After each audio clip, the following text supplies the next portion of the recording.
Welcome all बच्चों। Last video जो उस न्यूमेरिकल का चल रहा था उसमें पार्ट जी और एच हम लोगों ने किया था। आज उस तरह आगे बढ़ते हैं। तुम्हारे सामने है question. Next part, part I पढ़ो। With a power angle of 20 degrees, determine the two possible values of excitation EMF if the armature current equals 35% of full load value. Also calculate the corresponding power factors and power outputs. पिछले जितने तुमने numerical बनाए थे उससे ये ज़रा different, समझे? तो देखा जाए, पहले फेजर डायग्राम पे चेक करें कि क्या होने वाला है। बेसिक लाइंस मैंने बना के रखी हुई हैं, उस पर डेवलप करेंगे। देखो, ये बेसिक लाइन है। इसमें पोजीशन क्या है वो मैं तुमको बताता हूँ। देखो, ये जो एंगल है ये 20 डिग्रीज दिया हुआ है, पावर एंगल।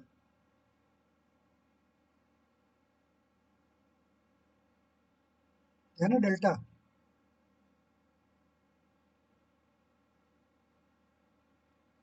ये डेल्टा है।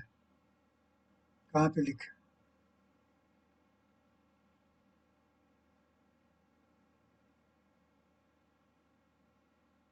चलो इतने से लिख देते हैं। ये डेल्टा एंगल है।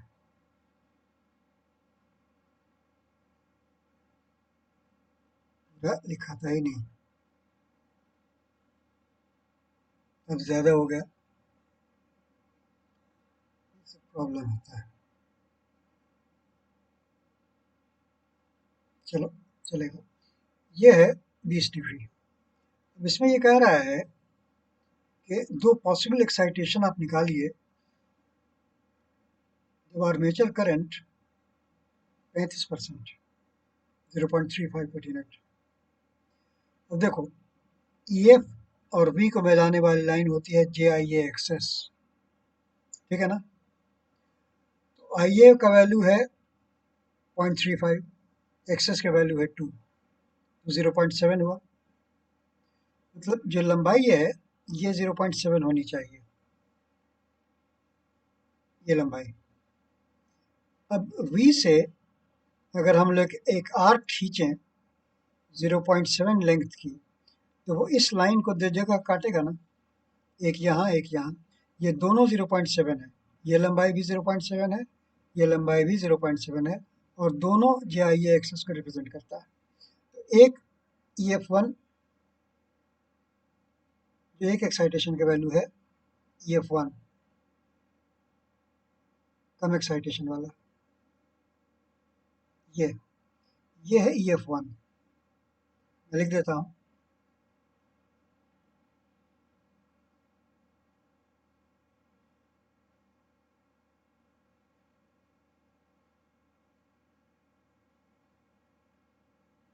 E F one,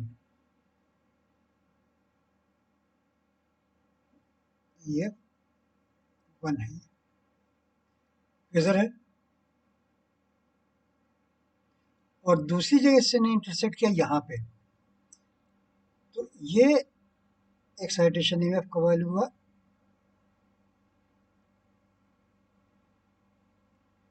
E F two.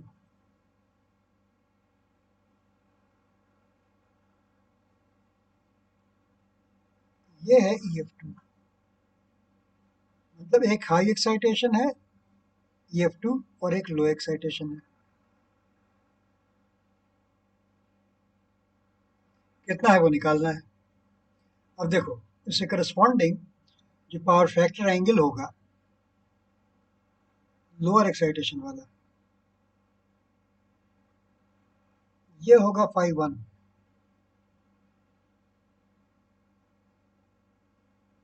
जाहिर है लीडिंग पी एफ का केस होगा। और ये होगा फाई टू, ये लैगिंग पी एफ का केस होगा। जाहिर एक्साइटेशन ज़्यादा है।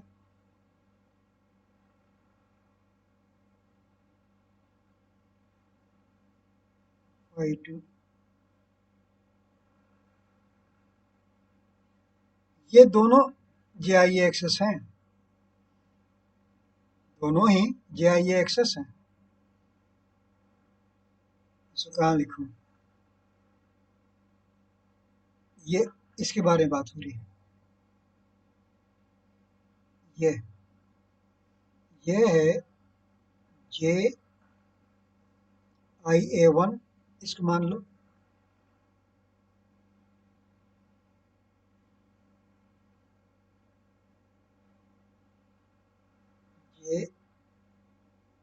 JIA1 एक्सेस है।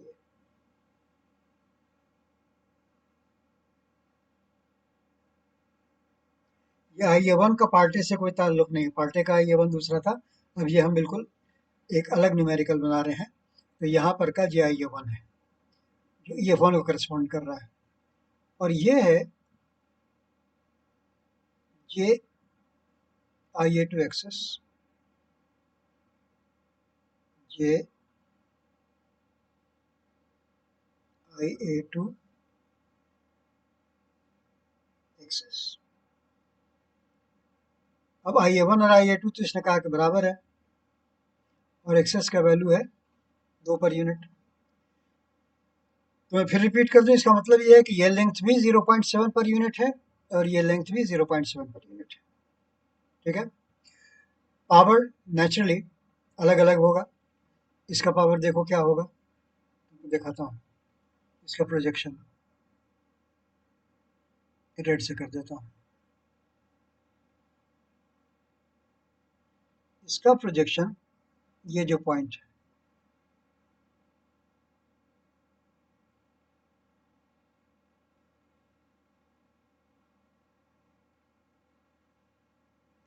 ये देगा तुमको P1, और इस प्रोजेक्शन पर जो पावर होगा वो होगा P2।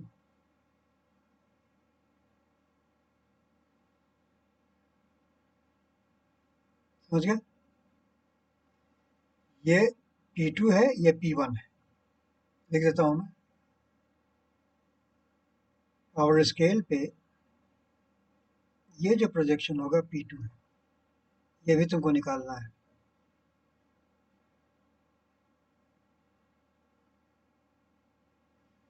और यहाँ पर P1 है, ये जो पावर है ये P1 है। समझे? प्रोजेक्शन है ये P1। थोड़ा सा इसको मिटा देता हूँ रबर से।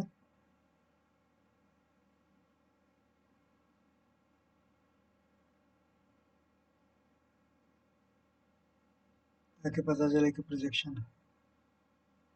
ठीक है, इसमें तो मिटाने की भी जगह नहीं है।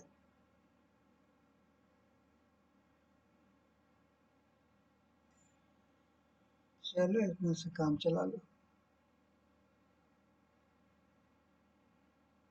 ऐसे ही चला गया, एस भाग गया।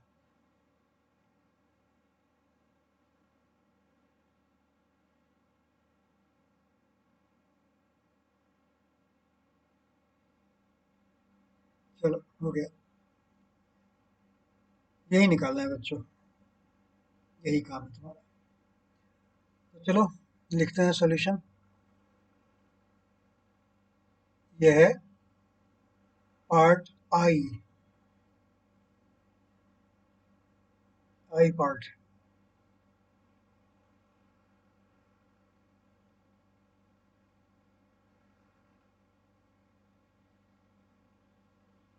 अब देखो इसका इक्वेशन क्या बनेगा। इसका इक्वेशन बनेगा, नॉर्मल है EF is equal to V plus JIA access.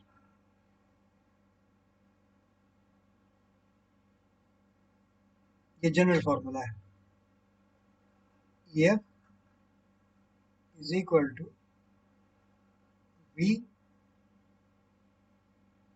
Plus JIA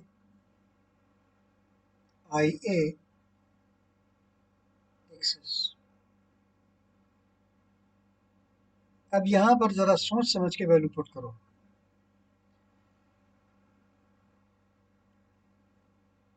देखो, ईएफ को लिखोगे, मैग्नीट्यूड तो पता है नहीं, तो निकालना है। ईएफ को तुम लिखोगे EF angle 20 degrees, EF angle 20 degrees is equal to V को लिखोगे 1 एंगल 0 डिग्री, रेटेड वोल्टेज है और हमारा रेफरेंस, ठीक है, प्लस आई ए। आई ए का वैल्यू क्या है, चलो हम जे लिख देते हैं पहले, प्लस जे। आई ए का वैल्यू है 0.35, लेकिन चूंकि एज फेजर है इसलिए इसका एक एंगल आर्बिट्री मान लो फाई। ये आई ए का वैल्यू है, तो फाई हमने अस्यूम किया लैगिंग या लीडिंग। क्विक बताओ, बोलो, लैगिंग या लीडिंग, क्या अस्यूम किया है?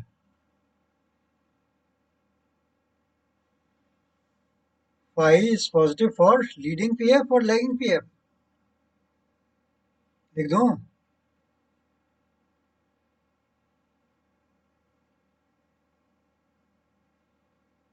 Where phi is positive for leading PF is positive, इसलिए कि अगर y का एंगल पॉजिटिव आ गया तो मतलब आई ये लीड कर रहा है अभी से। ये सबको समझो, नहीं समझ में आता हो तो फिर बेसिक को क्लियर करो। Is positive for leading PF. अब अगर फाई का वैल्यू निगेटिव आ गया तो हम समझेंगे कि लैगिंग था, हमने गलत मान लिया और लीडिंग पीएफ। अब आगे चलो इससे कैलकुलेशन में, देखो इसका मतलब ये है कि ईएफ एंगल 20 डिग्रीज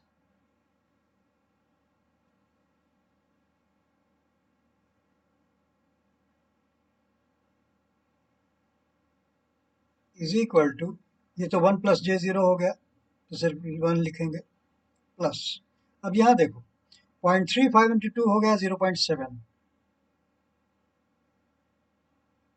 0.7 35 0.7 हो गया। एंगल हो गया इसका जे से मिल गया 90 डिग्री,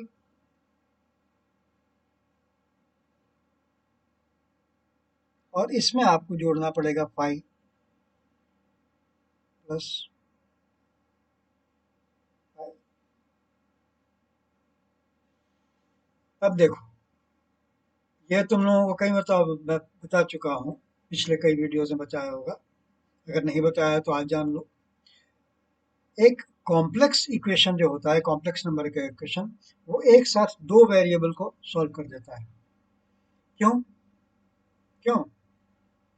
अगर वो रेक्टेंगुलर फॉर्म में है, मतलब कार्टेशियन फॉर्म में, तो इक्वेटिंग रियल पार्ट्स एक वेरिएबल मिल जाएगा, इक्वेटिंग इमेजिनरी पार्ट्स दूसरा मिल जाएगा। अगर पोलर फॉर्म में है तो इक्वेटिंग आर्गुमेंट्स, मतलब आर एंगल थीटा होता है ना, इक्वेटिंग एम्पलीट्यूड जो उसका मैग्नीट्यूड है उससे एक मिल जाएगा और दूसरा मिल जाएगा एंगल से, आर्गुमेंट से, ठीक है। तो ये सॉल्व तो होगा पक्का, लेकिन इसको सॉल्व करने में ज़रा मैथमेटिकल ट्रिक की ज़रूरत होगी, इसलिए कि यहाँ मैग्नीट्यूड अननोन है, एंगल नोन है। तो एंगल नोन से अगर हम चलेंगे तो हमको टेन के चक्कर में पड़ना पड़ेगा। यहाँ देखो, यहाँ मैग्नीट्यूड नोन है, एंगल अननोन है, तो अब इस चीज़ को याद रखो जिंदगी भर। तुम कहीं भी सॉल्व कर रहे हो, अगर ऐसी पोजीशन आ जाए कि एक कॉम्प्लेक्स नंबर का इक्वेशन आ जाए जिसमें कि एक जगह तुमको पता है मैग्नीट्यूड और एक जगह एंगल, ठीक है? देखो ना, इसमें लेफ्ट हैंड साइड में जो चीज़ है, मतलब तुम मेरी जगह बैठे हो, लेफ्ट हैंड साइड में जो चीज़ है उसमें मैग्नीट्यूड अननोन है और एंगल नोन है। राइट हैंड साइड में जो 0.7 एंगल 90 डिग्री प्लस फाइव है, उसी क्या पोजीशन है? उसकी पोजीशन ये है कि मैग्नीट्यूड नोन है और एंगल अननोन है। हमेशा ऐसे केसेस में लेफ्ट हैंड साइड में मैग्नीट्यूड नोन को ले आओ। देखो मैं क्या कर रहा हूँ, और ये ट्रिक बहुत ज़रूरी है। ये पावर सिस्टम में हो, सर्किट थ्योरी में हो, मशीन्स में हो, कहीं भी हो, अगर ये सिचुएशन आ जाए तो तुम हमेशा नॉन मैग्नीट्यूड और अननोन एंगल को ले आओ लेफ्ट हैंड साइड में। देखो मैं कैसे कर रहा हूँ। मैं लिख रहा हूँ 0.7 angle 90 degree plus 5, 90 degree plus 5 is equal to, क्या लिखोगे? EF angle 20 degree -1,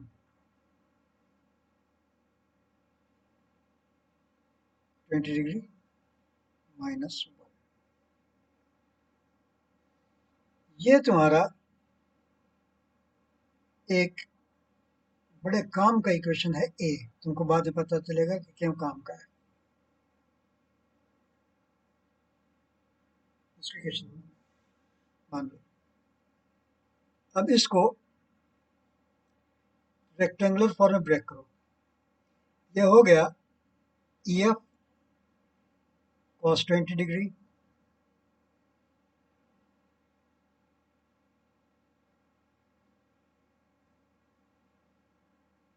plus J EF sin 20 degree plus J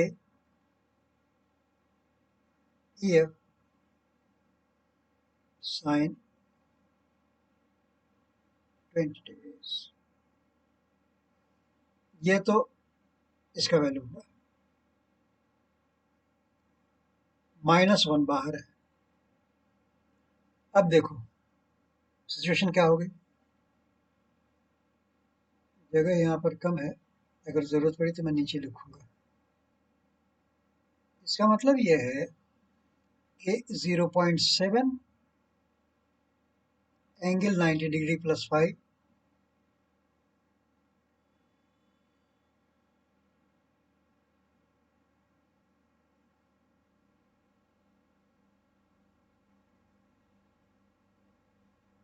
को तुम लिख सकते हो EF cos 20 degree -1, EF cos 20 degree -1 plus J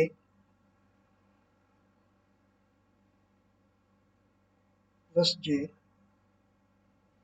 EF sin 20 degree plus J EF sin 20 degree.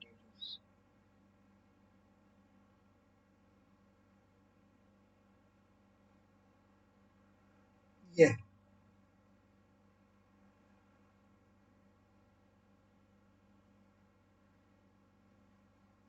अब ये है ना, ये आर एंगल थीटा है, ये ए प्लस जे बी है, तो r square is equal to a square plus B square लिख सकते हो ना। इसी को अब मैं लिख रहा हूँ, is squaring and equating magnitudes, squaring, ये पहले भी मैं कर चुका हूँ कई मरतबा, squaring and equating and equating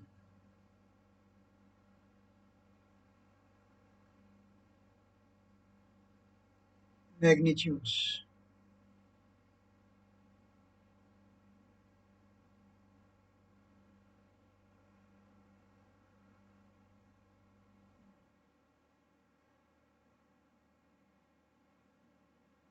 क्या हो गया? We get,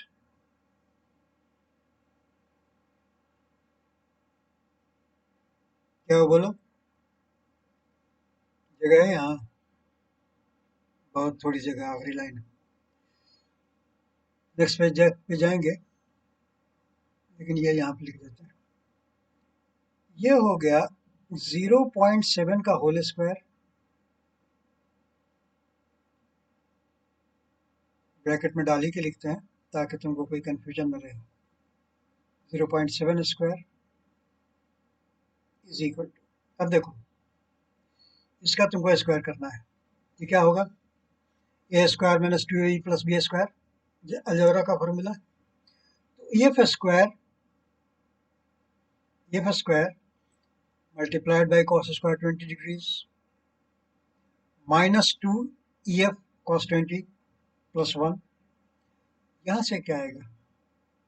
F square sine square 20 degrees. तो अब तुमको ये प्रैक्टिस होनी चाहिए कि जब यहाँ ये ई एफ कॉस 20 है और जे के साथ ई एफ साइन 20 है, तो इसका टोटल रिजल्टेंट क्या होगा? ई एफ स्क्वायर, और कुछ नहीं। ये है E F square, E F square. इसलिए cos square 20 plus sine square 20 is equal to 1, तो ई एफ स्क्वायर बच गया। Minus 2 E F cos 20 degrees to A B, 2 into 1 होगा ना, बी का 1 होगा, तो 2 इंटू 1 को हमने 2 लिख दिया। ये हो गया minus 2 E F cos 20 degrees plus B square, क्या मतलब प्लस 1, ये हो गया E F square minus 2 E F cos 20 degree plus 1, समझ गए? 0.7 स्क्वायर हो गया। अब इसको क्वाड्रेटिक फॉर्म में लिख दो, सॉल्व करो, क्वाड्रेटिक फॉर्म में लिखो और सॉल्व करो।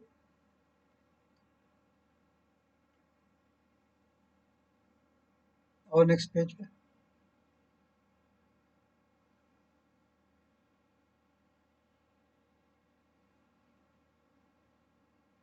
क्या हो गया? एफ स्क्वायर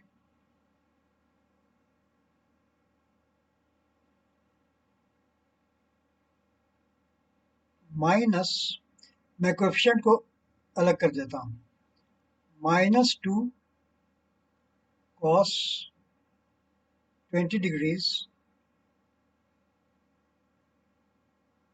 ये कोएफिशिएंट अलग हो गया, ई एफ,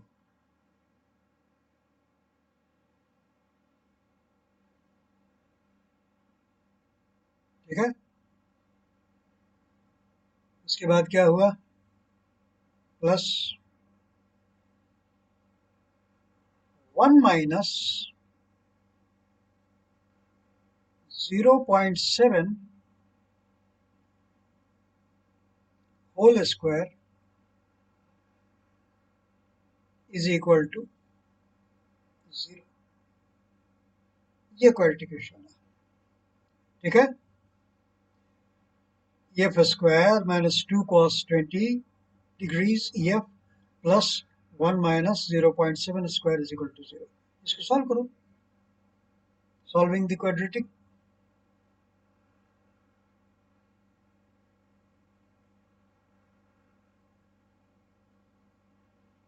solving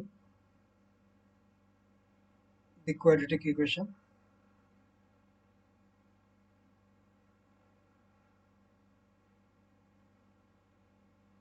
दो वैल्यू आने की उम्मीद है ना।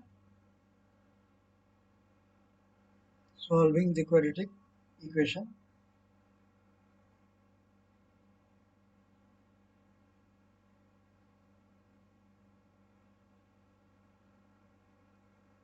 we get EF का दो वैल्यू आने वाला है. We get EF is equal to, दो वैल्यू आएगा. अब मैं इसको फीड कर रहा हूँ. क्वाड्रेटिक इक्वेशन मोड में चले गए, इक्वेशन सेलेक्ट किया, क्वाड्रेटिक सेलेक्ट किया. अब ए का वैल्यू पूछ रहा है, वैल्यू दिया 1. बी का वैल्यू पूछ रहा है, देंगे -2 cos 20 डिग्रीज, -2 cos 20 डिग्रीज. देख लो, बी का वैल्यू मैंने दिया है -2 cos 20 डिग्रीज, फीड कर दिया. सी का वैल्यू देंगे 1 - 0.7 स्क्वायर, 1 - 0.7 स्क्वायर. देख लो, 1 - 0.7 स्क्वायर फीड किया है, इज इक्वल टू. अब जब प्रेस करेंगे तो दो वैल्यू आएगा. सबसे पहले x1 आएगा, वो है 1.5504, 044 है, दो वैल्यू आ रहा है. ये इज इक्वल टू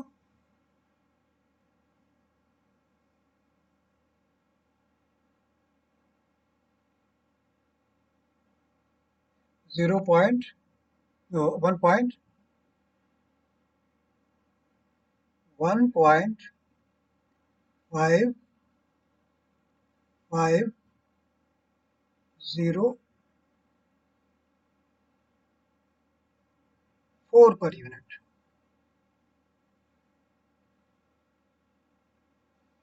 और दूसरा वैल्यू क्या आया, और x2 का वैल्यू देख रहा हूँ, 1.5504 हो गया ना.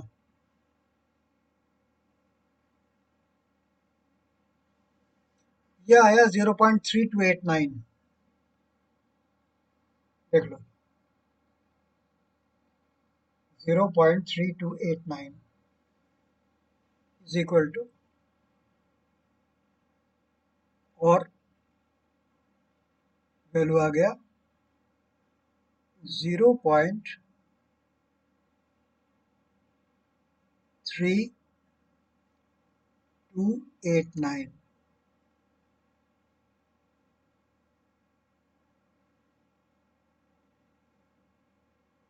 Per unit. तो हम लोगों ने जो लोअर एक्साइटेशन माना था वो EF1 माना था. इसका मतलब यह है कि that is EF1, operating point जो 1 है,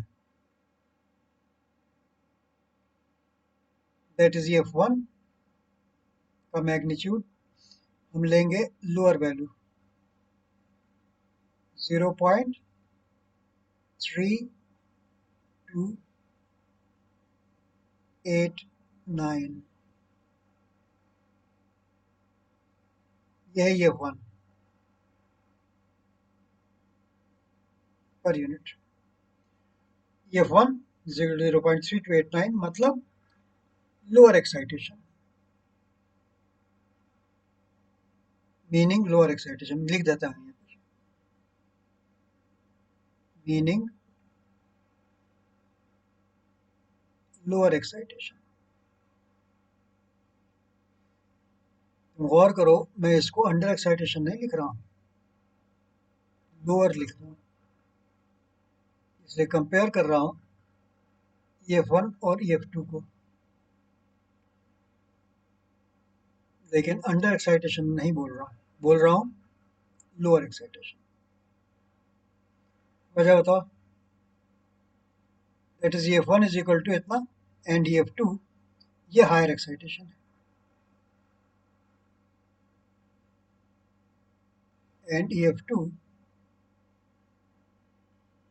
is equal to 1.5504.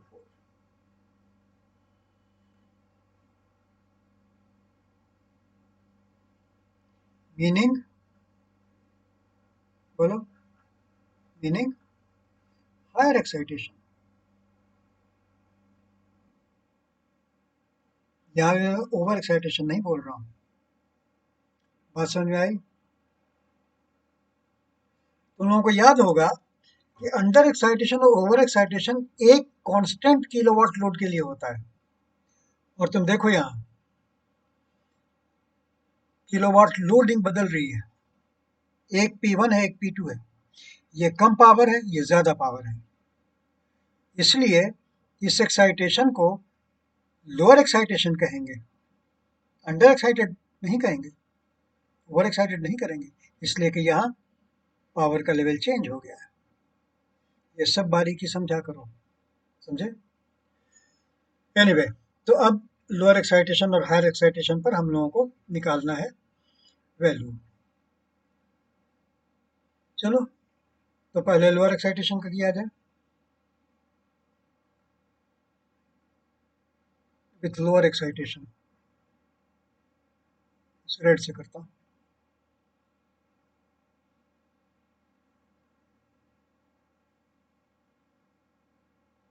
At lower excitation, at lower excitation.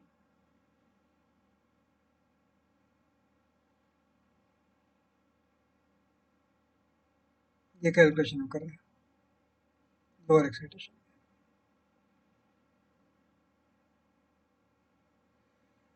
At lower excitation,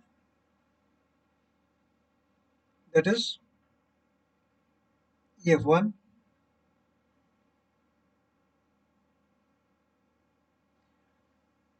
is equal to 0.3289 is equal to 0.3289 per unit।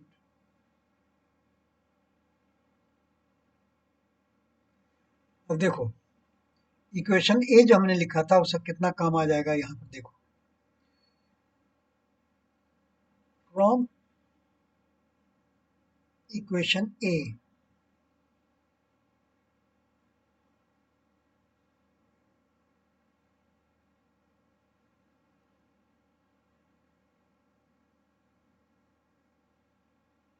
Equation ए देखो, इक्वेशन ए हमने क्या बनाया था, ये था इक्वेशन ए, समझ गए? इसका मतलब ये है कि इसका मैग्नीट्यूड है 0.7 और एंगल है 90+5, तो मैग्नीट्यूड तो पता ही है, एंगल हमको निकालना है। तो 90+5 angle would be the angle of this expression. इस पूरे एक्सप्रेशन का जो एंगल आएगा वही एंगल होगा 90+5, उसी को हम लोग यूज कर रहे हैं। पहले भी कर चुके हैं ऐसा, इसलिए तुम्हारे लिए कोई नई बात नहीं। From equation A 90 degree plus 5, 90 degree plus 5 is equal to angle of, value put करो ये आपका 0.3289, 3289 एंगल 20 डिग्रीज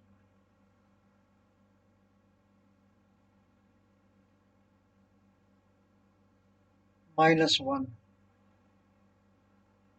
इसका एंगल कैलकुलेट करो कितना आता है, कैलकुलेटर लगाओ। 0.3289 एंगल 20 डिग्री -1 का एंगल निकालना है। अच्छा, इसमें क्रॉस चेक तुमको यह हो जाएगा कि इसका मैग्नीट्यूड भी निकलेगा, वो मैग्नीट्यूड होना चाहिए 0.7 के बराबर, तो तुमको कैलकुलेशन चेक करने की जरूरत भी नहीं।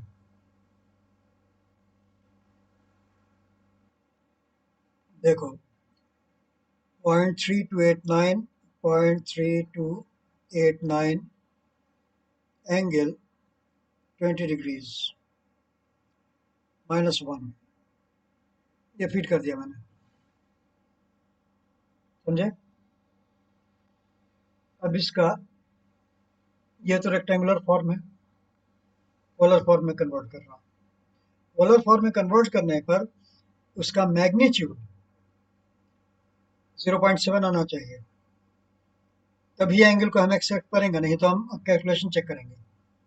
अब और से देखो, इसका मैग्नीट्यूड आ गया है 0.7, इसका मतलब कि कंफर्म हो गया कि हम लोगों का कैलकुलेशन ठीक है। तब एंगल को एक्सेप्ट कर लेंगे। एंगल आ रहा है 170.75 degrees, 170.75 degrees is equal to 170.170 76 नहीं 70 है, 170.75 डिग्रीज।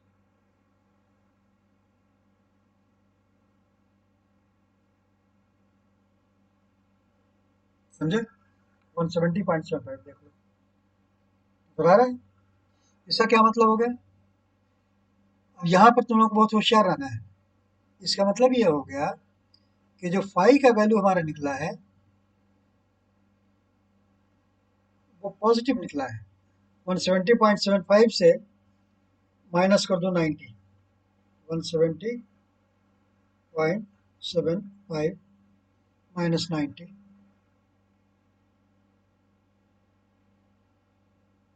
आदत खराब हो गई हम लोगों की, उसमें 90, 170, 80 हो जाता है। 80.75 degrees, phi is equal to 80.75 degrees, positive आया है। तो ये एंगल लीडिंग पीएफ का है या लैगिंग पीएफ का है? याद करो, जिस वक्त तुमने इक्वेशन लिखा था उस वक्त आइए एंगल फाई में phi was positive for leading PF, इसलिए लीडिंग है।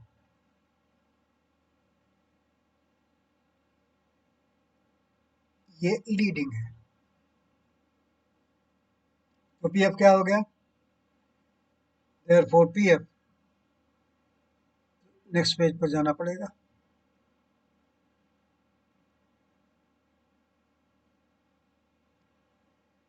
देयरफॉर पीएफ, लोअर एक्साइटेशन का पीएफ की बात हो रही है, is equal to cos 80.75 degrees leading, cos 80.75 degrees leading.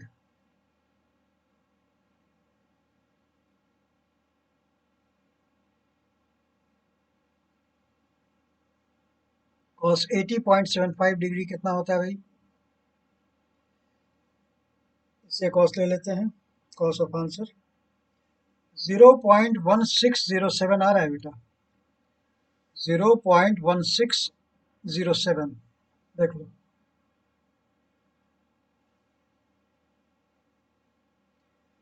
Is equal to 0.1607 leading.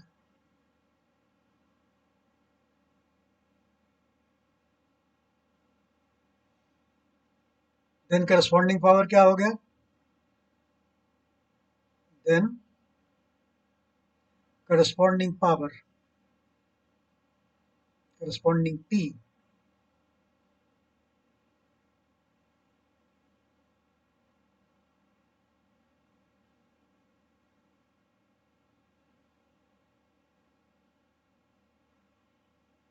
P is equal to V I A one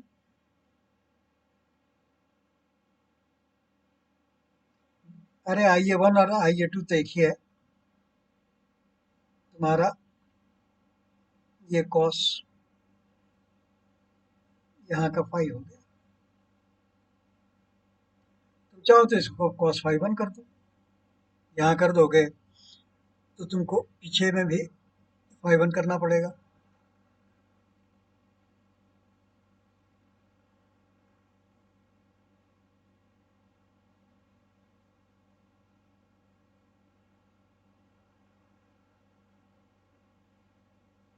चलो, lower excitation का अपने 5 1 माना था,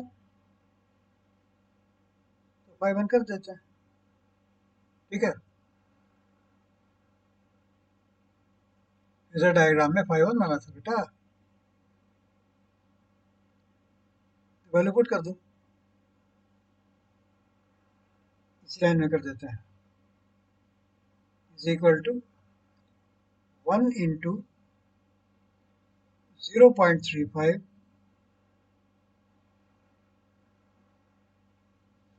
multiplied by 0.1607।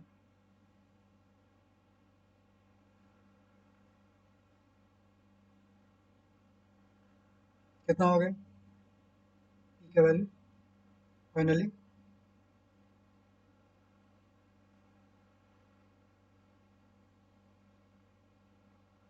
Is equal to, इसको P1 माना था क्या डायग्राम में? P1 माना था। चलो P1 लिख देते हैं।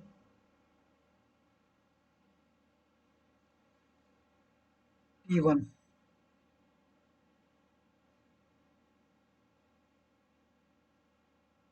P1 is equal to 0.35 multiplied by 0.1607 is equal to 0.0562 आया बेटा per unit.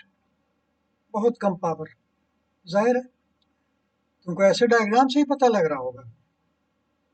P1 is equal to 0.056056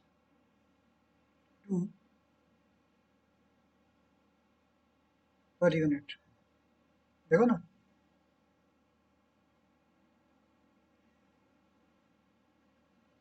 per unit.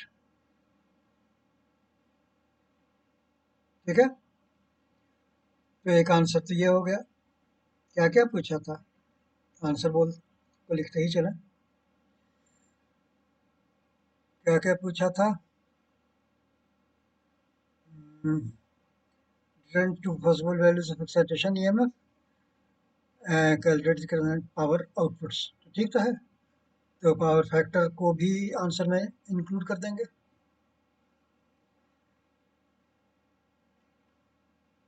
ये भी एक आंसर तुम्हारा हो गया।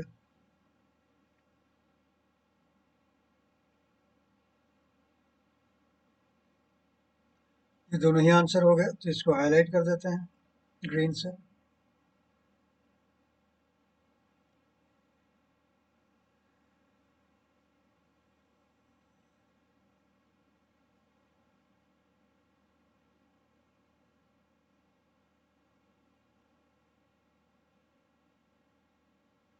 यही तुम्हारा आंसर है।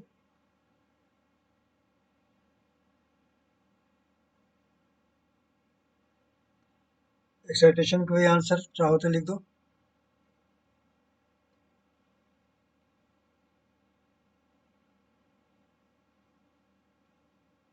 ये आंसर हो गया। ये F1 और F2 का जो वैल्यू आया, ये भी आंसर में आ जाए।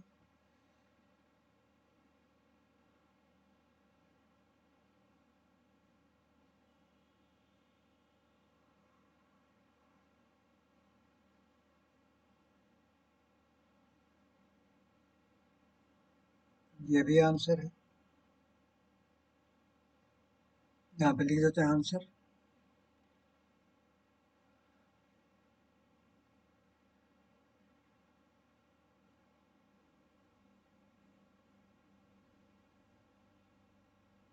ये आंसर है, ठीक है ना। चलो, तो ये आंसर घेर दिया हमने E1 F2 का, ये पावर फैक्टर का घेर दिया।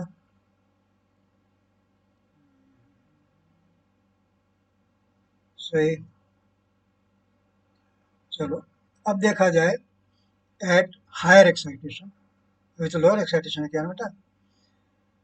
एट हायर एक्साइटेशन इसको ब्लैक से कर देते हैं। At higher excitation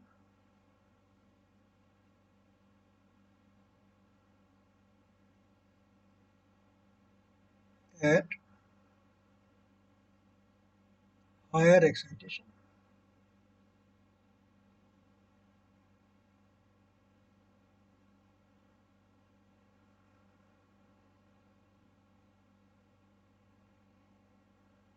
that is EF2। EF2 को हमने माना था higher excitation, that is EF2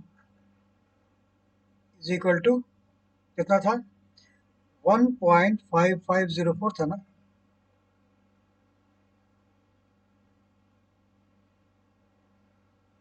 04। तो फिर इस इक्वेशन ए को याद करेंगे फ्रॉम इक्वेशन ए।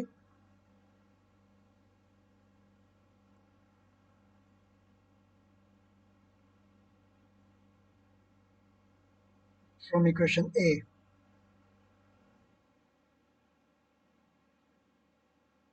इस पार्ट का इक्वेशन है ये। पहले जब दूसरे पार्ट्स में इक्वेशन ए वगैरह आया था उसको भूल जाओ, इसको याद रखो।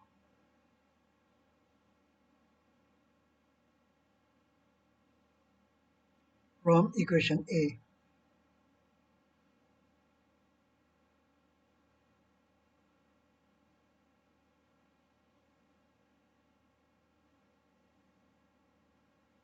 We have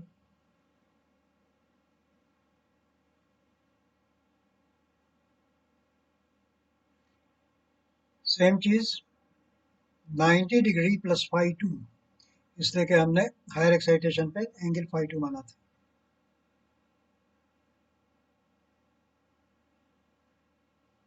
is equal to angle of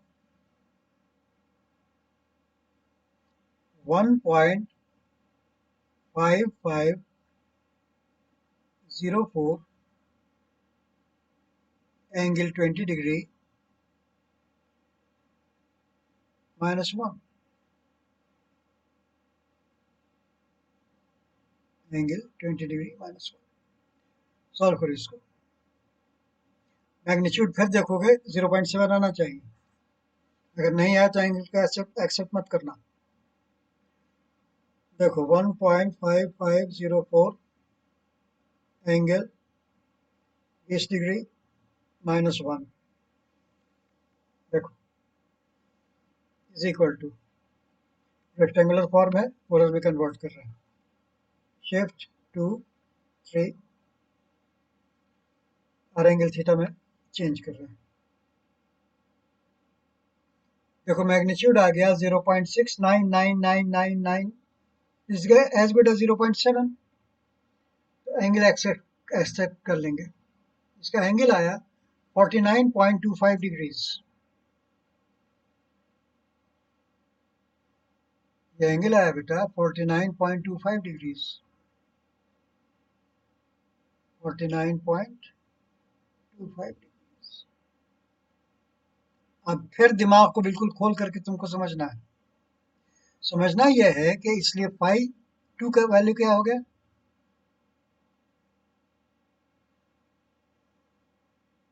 49.25 minus 90 degrees, कितना आ जाएगा बोलो, निगेटिव होगा ना, माइनस 40.75 डिग्रीज।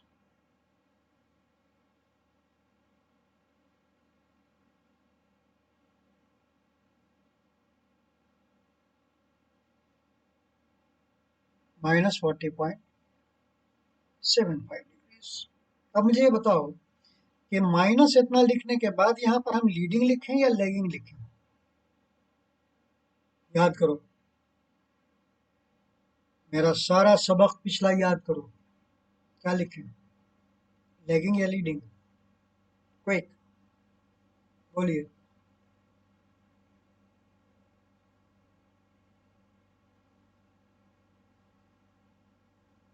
याद आया? तुमने फाई को पॉजिटिव क्या माना था? बोलो।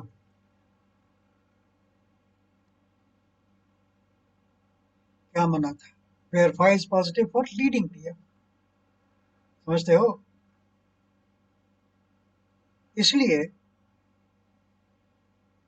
ये निगेटिव आया है, तो निगेटिव रखते हुए वैल्यू को तुम यहाँ पर क्या लिखोगे? लिखोगे लीडिंग। इसलिए कि मैंने कुछ डेफिनेशन चेंज नहीं किया। तुम गौर से देखो, अगर मैं इसको ऐसे लिखूं,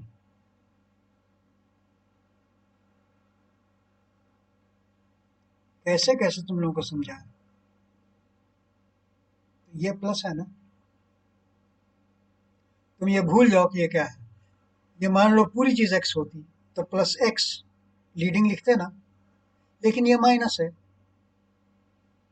तो ये लीडिंग लिखा जाएगा। इसलिए ये -40.75 डिग्रीज आ रहा है। समझ गए?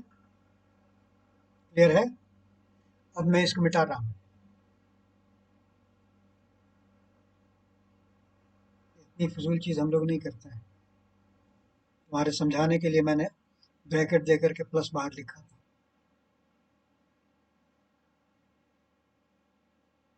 So it is -40.75 degrees leading. अब बताओ, मैं माइनस को अगर खत्म कर दूं तो भी क्या लीडिंग लिखूंगा? बोलो। मैंने माइनस खत्म कर दिया, तो अब यह हो गया lagging.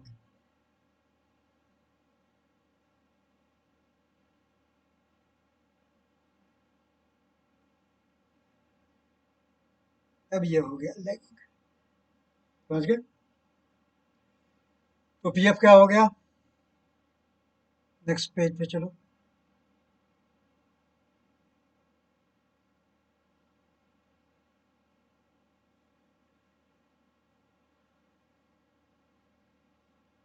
Therefore pf is equal to cos 40.75 degrees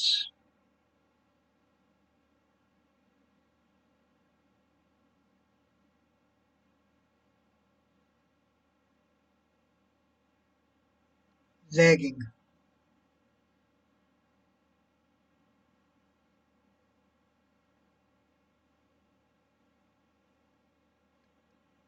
Cos 40.75 degrees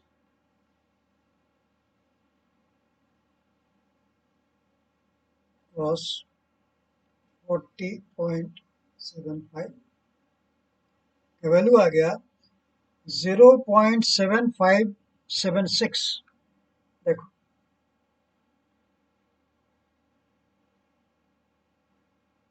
ठीक है? ठीक है ना? So it is 0.7576 lagging. Phasor diagram से नजर आ रहा था ना कि लैगिंग पीएफ जाएगा। फेजर डायग्राम को खूब अच्छे से समझा करो बेटा। तुमको याद होगा मैंने शुरू ही में कहा था तुम लोगों को कि इलेक्ट्रिकल इंजीनियर के सुहाग का सिंदूर है phasor diagram. Ji.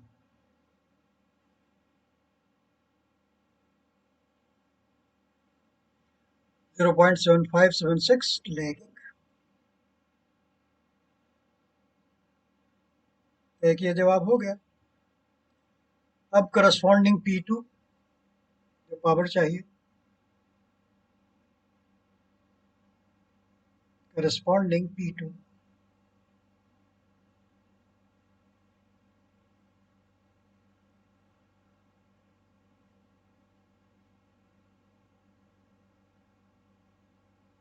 Is equal to V into I A cos phi. यहाँ क्या लिखा था पीछे? वैसे ही लिखेंगे।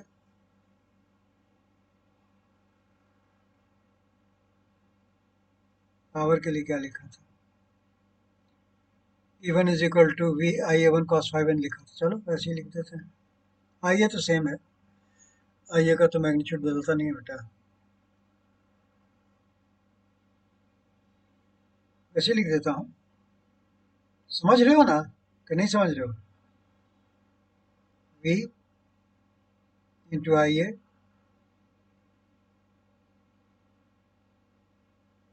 Cos five two is equal to one into I A तो 0.35 ही है। हाँ, पावर फैक्टर ज़रा इम्प्रूव किया, 0.7576।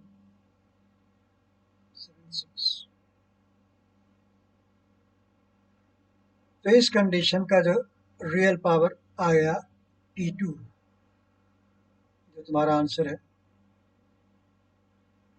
ये हो गया 0.35 मल्टीप्लाइड बाय 0.7576 इक्वल टू 0.2652। 0.2652 देखो,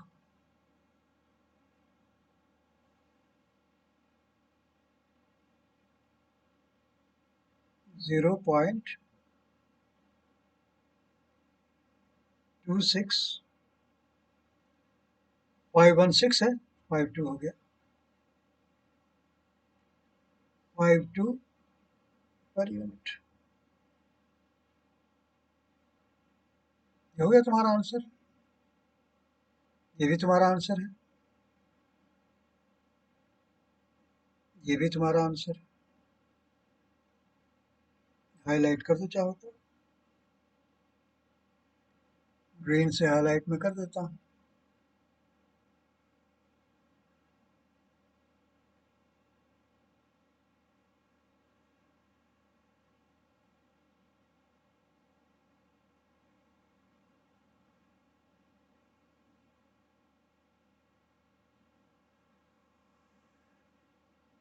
चलो, हो गया राइट, 0.2652। जाहिर है ये पावर ज्यादा है, तुमको P2 फेजर डायग्राम पे भी नजर आ रहा होगा कि ऊपर था। चेक करो, फेजर डायग्राम पर भी P2 ऊपर था, P1 नीचे था। ठीक है, ये लैगिंग पीएफ था हायर एक्साइटेशन पे, लोअर एक्साइटेशन पे लीडिंग पीएफ था। हर चीज बिल्कुल मैच करके बेटा, एवरीथिंग इज मैचिंग। ठीक है, तुम क्रॉस चेक करना चाहो कैलकुलेशन का तो एक दूसरा तरीका चेक कर सकते हो।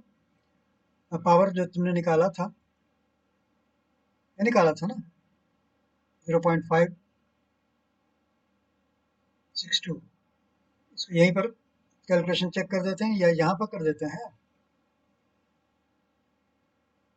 इसका कैलकुलेशन चेक कर देता हूँ। ऑल्सो ये कैलकुलेशन चेक, कैलसी, चलो पूरा कैलकुलेशन लिख देता हूँ। Calculation check,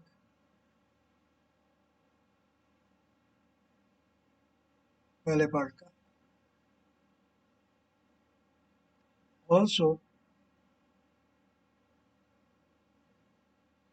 E1 is equal to V into F1 by XS into sine delta. Value put करो, V का वैल्यू 1, F1 का वैल्यू कितना था, पुट करो। लोअर एक्साइटेशन पे F का वैल्यू था 0.3289, 0.3289 बाई 2, एक्सेस का वैल्यू 2 था, साइन 20 डिग्रीज, डेल्टा का value 20।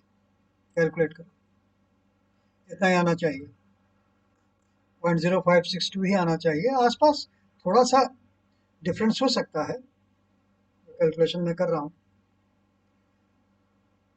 0.3289 sign 20 sign 20 divided by 2, देखो, इज इक्वल टू 0.0562 आ गया ना। ओके, और तुमको कोई कैलकुलेशन चेक करने की जरूरत नहीं, कैलकुलेशन को अब रिवाइज करने की जरूरत नहीं, ये पक्का है कि ठीक तुम्हारा है। 0.0562 per unit, this is okay. और क्या बच्चे की जान लोगे, और क्या चाहिए, यहाँ भी चेक कर लो, हायर एक्साइटेशन वाला कैलकुलेशन चेक, रेड्यूस करते हैं कैलकुलेशन चेक।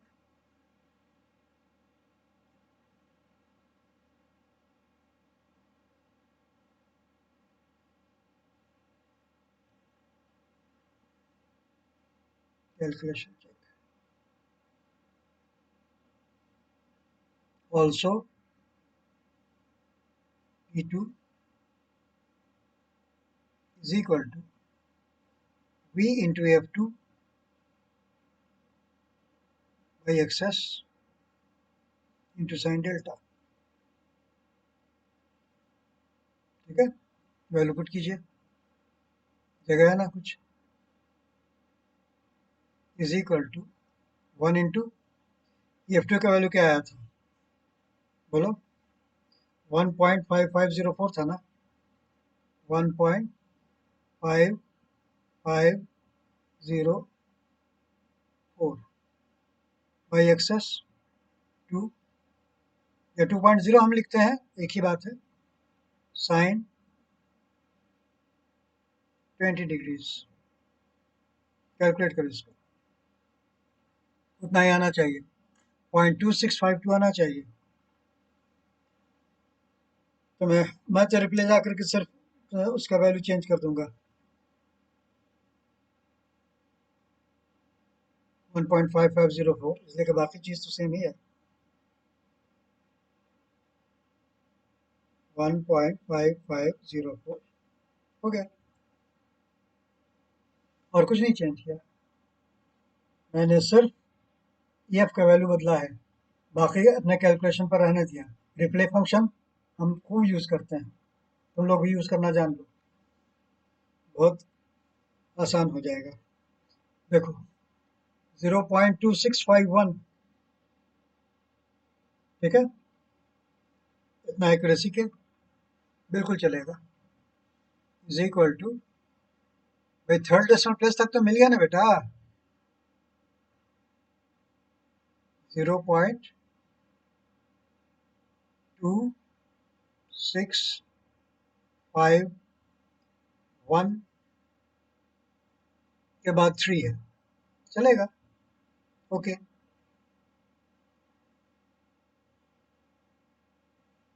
ऑलराइट, मैच हो गया सब कुछ, लंबा न्यूमेरिकल था, लेकिन तुम्हारी अंडरस्टैंडिंग पूरी हो जाएगी। ठीक है बच्चों, तो इस वीडियो को यहीं पर ख़त्म करता हूँ, ग्रिड्स वगैरह को मिटा दूँ,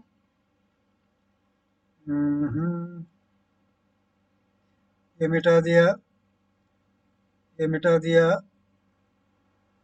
ये मिटा दिया, ये मिटा दिया, यहाँ तो था नहीं। ऑलराइट,